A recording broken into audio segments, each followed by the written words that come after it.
Schmusi Schmatz ist ein kleines Monster. Es hat ein ganz seidiges, himmelblaues Fell und seine Nase ist immer feucht, gerade so wie bei den kleinen Kätzli. Am Schmusi seine Augen sind ganz kugelrund und haben lange blaue Wimpern. Mit denen tut Schmusi amix ganz lustig klimpern, vor allem, wenn es schmüseln. Und das macht Schmusi am allerliebsten. Sie ist ein richtiges Schmusi-Monster. Es wohnt zusammen mit seinen Eltern zu Monstrigen. Der Papi vom Schmusi heisst Schnützli Schmatz. Er tut sich den lieben langen Tag schnüzen. Er hat ein extra grosses Nastuch, ein ganz blaues. Das Fell vom Papi Schnützli Schmatz ist auch blau und ganz borstig. Das Mami vom Schmusi heisst Schlürfschmatz, weil sie so gern schlürft.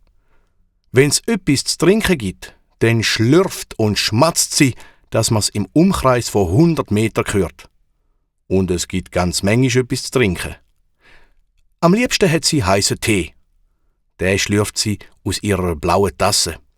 Kakao hat sie auch gern, aber der muss kalt sein.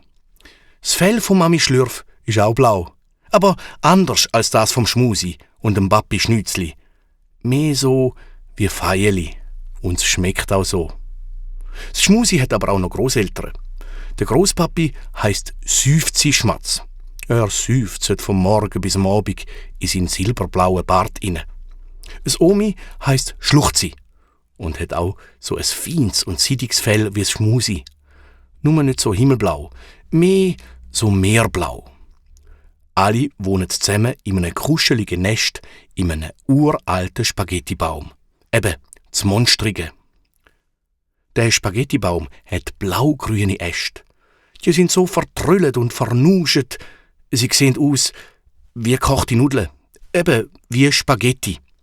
Das Monstrigen wohnen nur Monster. Die Sonne ist gerade untergegangen und es wird Abend. Das grosse Schluchz reibt ihre Nase am Schmusi im Fell. Sie schluchzt ganz zufrieden und knuddelt mit dem Schmusi. Lieb Schmusi, du darfst heute ja nicht in den Mond schauen. Weisst, heute ist Vollmond. Und in Vollmondnacht verschwinden kleine Mönsterli, so wie du eins bist, einfach aus ihren Nestern. Der Grosspapi Süfzi fährt am Schmusi mit seiner rauchen Zunge übers Ohr und seufzt ganz lieb. Und niemand weiss, wo's dann ankommt. Also, schlaf gut, Schmusi. Und träum etwas Schönes.